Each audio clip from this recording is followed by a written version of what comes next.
Ladies and gentlemen, welcome back to Driven Wild. Today we are talking about comedian rips into Keystone Kash, couldn't settle a DoorDash dispute. So as we all know, comedians like to take certain events that happen on a day-to-day to help boost their brand while also displaying their comedy and talking about current events that are being talked about today. That said, I don't know which comedian this is referring to. I don't know who Keystone Kash is. And right now I'm just reading a headline. Like anytime there's some kind of news thing and a DoorDash dispute or any sort of gig company is brought up, I want to talk about it. So with that said, we are talking about everything that's being said in this article, how it actually is compared to what is being said, and everything in between. But before we do that, let's go over a quick disclaimer. The content of this video does not contain as never intended to be legal, business, financial, tax, or health advice of any kind. This video is for entertainment purposes only. It is advised that you conduct your own research and consult qualified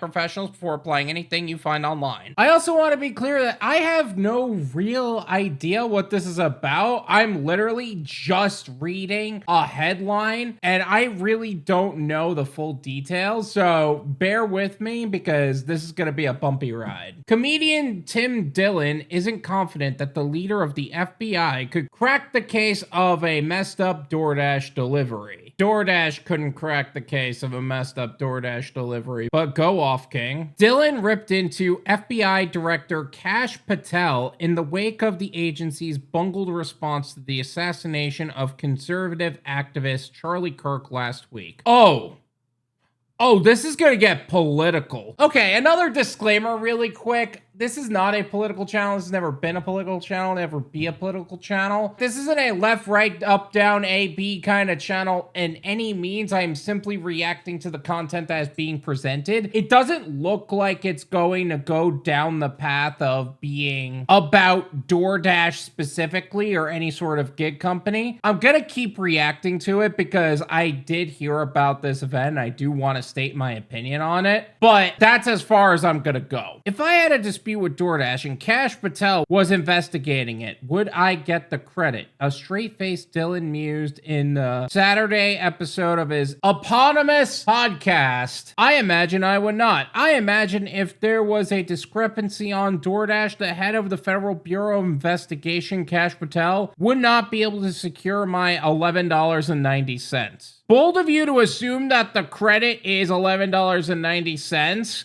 but at the same time, that is a savage way to say he can't do his job. My goodness. Two individuals were taken into custody shortly after Kirk was shot unalive while speaking at a Utah Valley University. Both people were later released, however, after authorities determined they were not responsible for the shocking crime. Patel made sure to keep his ex-followers updated on the on-again, off-again pursuit of the killer, sowing confusion in the process. The suspect, 22-year-old Tyler Robinson, was eventually handed over to law enforcement by his own father. Damn. The way that dad was just like, yeah, I didn't raise this kid to be this way, so take this little shit off my hands. I gotta tell you, I actually do appreciate that it was a family member that held the kid accountable. Like, there are too many families that'll try to protect the person that chose to do a crime out of the principle of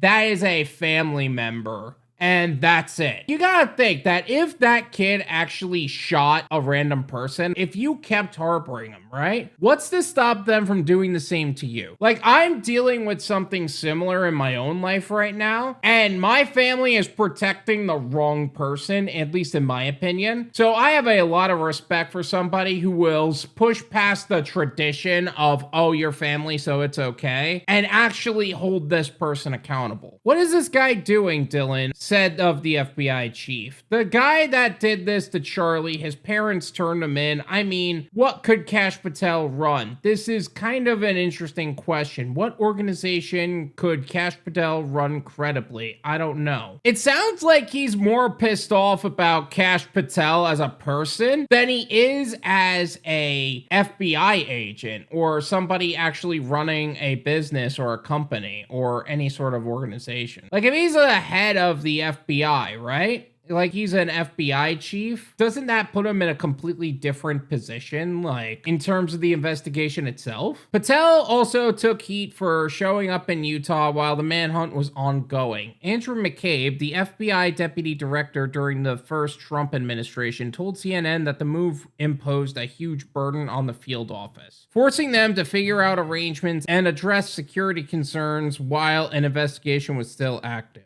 Is there an issue with that? I get to a certain degree, like if you have a high profile person that requires a certain amount of security, like the logistics behind that in its own right is already going to be a hassle. But with that said, this isn't like a celebrity. This is the chief of the FBI. Shouldn't he be able to handle himself to a certain degree? Like, even if he had like 2 or 3 agents around him in the general area, right?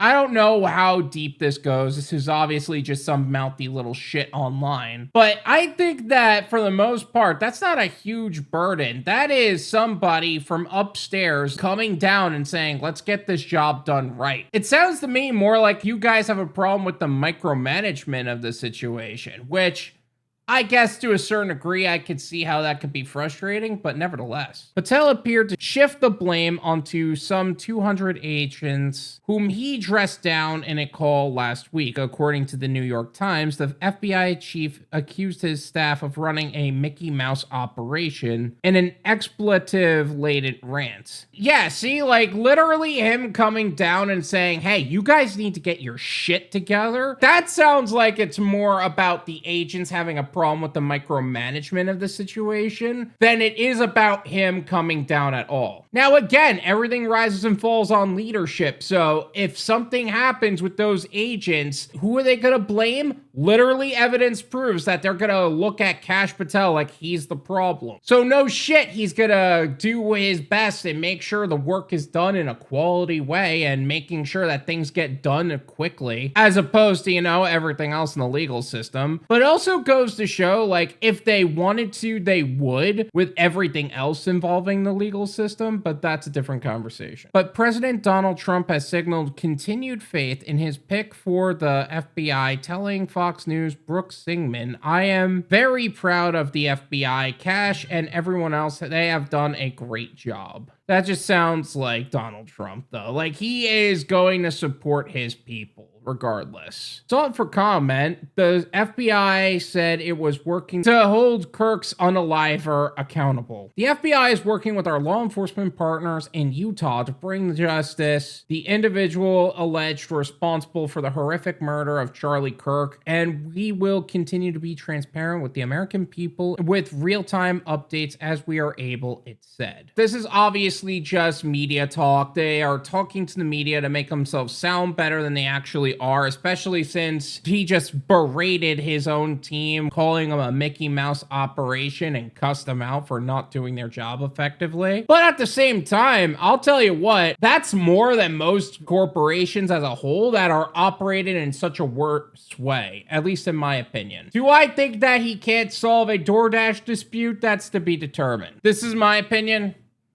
It's worth what you pay for it. Now you pay me.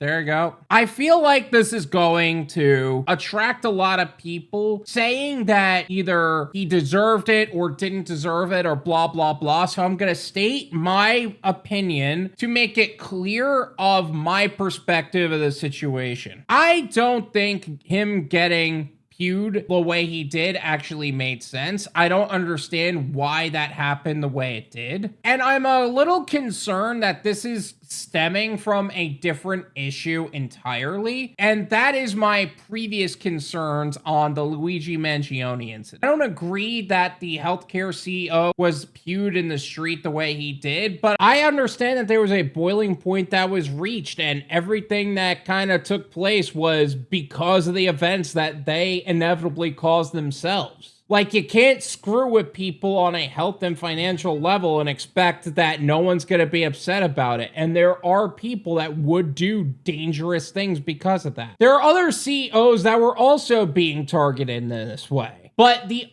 problem is that the reason those CEOs were targeted is because they were directly hurting people. Charlie Kirk, at least from what I understand, he was talking to people on a college campus about their ideals and their ideologies, and he had answers for everything they talked about. And it didn't matter if you agreed or not. He stood on what he believed in. And that's what you should be learning to do. You should be able to stand on your own business, even if you don't agree with the opposing party. And I'm sure there is some more to this than I think. Like, from what I understand, he's a political activist, he's a capitalist, and he's a author of some kind. So I'm sure that there are some people that are pissed off at the fact that he exists. But nevertheless, I don't know if that was what he deserved. He had a show on TV on Fox News, the Charlie Kirk show, and I'm sure there is so much more to who he is as a person, as opposed to what I'm reading online, and maybe there is a valid reason of why this person felt the way they did. Does it make sense for it to have gone that far? And also, let's say you don't agree with me. Does that put a target on my back? What if you don't agree with somebody with a greater following? Does that justify ending their lives? That doesn't make sense. This is the slippery slope I was concerned about. Like, we're justifying the deaths of people who are better off simply because they're doing more and have a larger following, and suddenly that justifies them being the way they are. But at the same time, like,